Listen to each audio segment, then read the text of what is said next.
Magandang araw sa inyo. Ito ang simula ng ating lecture para sa Biomedical Engineering at ang topic natin ngayon ay Introduction to Biomedical Engineering.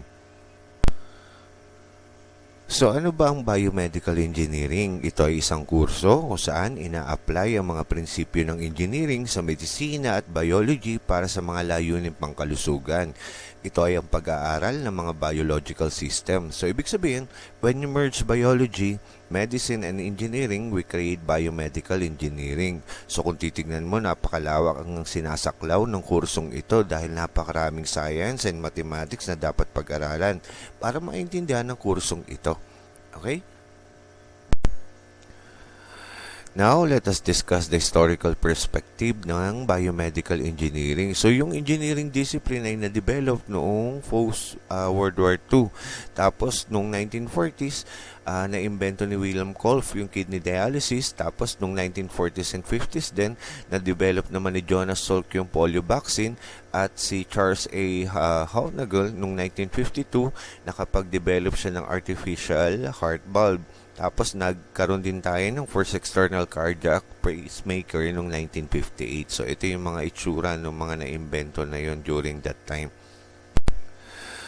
So, noong 1960s, na-develop yung first biomedical engineering department. Okay, nabuo siya. At nagsimula ito sa University of Virginia, sa Case Western Reserve University, sa Johns Hopkins University, at Duke University. So, dito sa mga eskwelahan na ito, nagsimula ang pagtuturo ng biomedical engineering. And then, noong 1970s, dun din na-invento yung recombinant DNA technology, and later 20th century, yung genome project para sa mga tao. So dito kung sisiya sa atin mo, nagsimula ang engineering discipline pagtapos ng World War II. So ibig sabihin, baka maraming casualties after the World War II na yun, kaya naglipa na itong mga invention na ito at nabuo ang biomedical engineering para matulungan yung mga casualties na yun sa mga gera. Okay? At makita din kung ano yung mga posibilidad na pwedeng gamitin sa ating nature para sa paggamot ng mga tao. Okay? Now, let us discuss biomedical engineering focus areas. So, ang mga focus areas ng biomedical engineering ay biomechanics, biomaterials and tissue engineering, biomedical devices, bioimaging and signal processing, cellular and molecular biotechnology, and neuroengineering. So, lahat ng mga ito ay pag-aaralan natin ng mas malalim sa mga susunod na topic. So, dito, ang una ay biomechanics. So dahil nag-aral naman kayo ng mechanics of deformable bodies, ang mga focus natin doon ay yung mga paggalaw ng mga engineering materials na pinag-aralan ninyo sa mga subject ninyo. Okay? So dito naman, kaya siya tinawag na biomechanics kasi ang pinag-aaralan mo dito ay yung paggalaw, okay, ng bawat parte ng isang tao. Okay? Tapos yung mga biomaterials, ano yung mga pwedeng substitute. Okay, kapag kunyaring may mga organ o kaya may mga tissue na nasira dun sa katawan ng isang tao, ano yung mga pwedeng ipalit? Okay, yan yung naman yung nandito sa topic na to. Sa biomedical devices naman, yung mga na-invento na mga smartwatches at saka mga fitness tracker. So, yun naman yung mga bagay na tatalakayin dito. So dito sa bioimaging naman, ang mga pag-aaralan nyo naman dyan ay yung mga x-ray, yung MRI, basta yung mga machine na nagpo-produce ng image, okay, pagdating sa mga diagnostics ng isang tao. So dito naman yun sa parte na to pag-aaralan. And then yung mga cellular and molecular biotechnology, ang pinag-aaralan mo naman dyan ay yung mga cells, okay. So paano pwedeng gamitan ng engineering technology kapag kunaring may mga cells na nasisira sa katawan ng isang tao. And neuroengineering, ito naman sa utak na ito. So ano yung mga devices na pwedeng i-invento para mas matulungan ng mga doktor sa pag-diagnose ng mga may sakit sa utak, okay? O kaya may mga diferensya dun sa utak. Okay? Now, let us discuss biomedical engineering design process. So, ito yung design process na sinusunod ng mga biomedical engineer sa pagbuo ng isang technology nila, okay, o ng isang biomedical devices. So, ang una, ina-identify nila yung problem, and then they define the constraints, and then they generate ideas, and then they select kung anong pinaka-positive approach na pwedeng gamitin, and then they develop the design, and then tsaka nila tinetest yung solution. Okay? So dahil alam naman natin ang biomedical engineering is merging ng dalawang profession, which is engineering and medicine. So tignan natin sa bawat stages na ito paano yung method, okay, o yung approach na ginagawa ng dalawang profession na yon. So una, sabi natin ay ginagawa ay identify the problem. So sa engineering, okay, tinutukoy nila ang mga pangangailangan at inihahayag nila ang mga problema. Inaalam nila kung sino at ano ang problema o ang nangangailangan nito at bakit ito mahalaga. So sa medicine naman, inaalam ang mga sintomas na nararamdaman ng isang pasyente, gumagamit sila ng mga diagnostic na pagsusuri at assessment upang tukuyin ang problema. So sinusuri nila ang isang pasyente gamit ang mga imaging diagnostics tulad ng X-ray at iba pa. So nagkakaroon ng mga physical na examination at inaalam ang kasaysayan ng isang pasyente para malaman kung hereditary ba o nakuha ang isang sakit dahil sa daily routine ng isang pasyente. Okay? So the next is define the constraints. So sa engineering, inilalarawan ng mga engineer ang mga kondisyon na dapat matugunan ng solusyon sa disenyo. So nililimitahan nila ang mga posibilidad sa disenyo sa pamamagitan ng pagbubukod o pag-aatas ng mga karagdagan detalye. So kinukonsider din nila yung gasto, sukat, timbang at material na mga gagamitin. Okay? So sa medicine naman, inilalarawan ng mga doktor ang mga kondisyon na dapat matugunan sa paraan ng paggamot. So nililimitahan nila ang mga opsyon sa paggamot batay sa iba't ibang salik o factors. Yung mga gastos na gagamitin ng isang pasyente, yung oras, halaga ng isang pasyente at mga medical expert. Okay? Kung marami ba ang mga eksperto sa mga field na tinutukoy. Okay?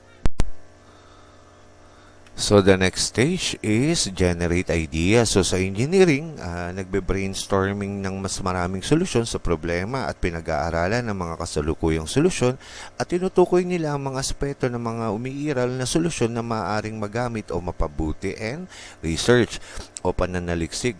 Nagre-research sila ng mas marami para makapag-generate ng mas maraming ideas at mapabuti ang isang project. And sa field naman ng medicine, isinasaalang-alang nila ang mga alternatibong paraan ng paggamot. Comparison ng surgery kumpara sa mga gamot. Parang tinitignan nila kung mas mapapabuti ba ang kondisyon ng isang tao kung ooperahan ito o iinom na lang ng gamot. At sinusuri nila ang mga kasalukuyang paggamot. At tinutukoy din nila ang mga downfalls kung gagawin ba ang certain medication o surgery. And research also para mas madagdagan yung mga ideas nila sa paggagamot ng isang tao. Okay?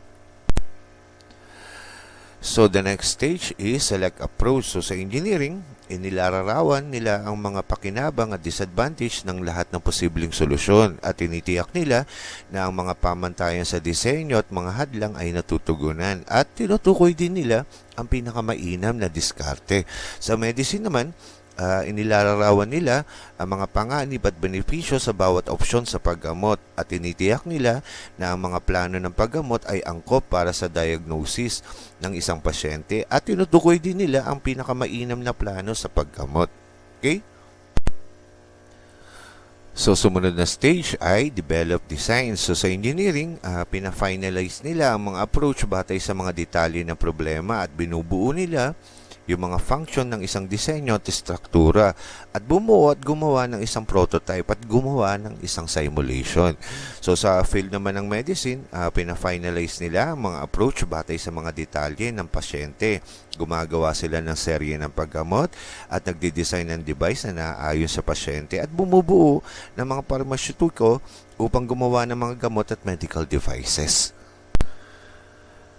And the last stage is test solutions. So sa engineering, inuulit nila ang mga proseso ng disenyo upang mapabuti ang kasalukuyang gawain at matukoy ang anumang natitirang mga problema at patuloy na sinusuri ang feedback at posibleng mga pagpapahusay o upgrade na magagamit para sa disenyo.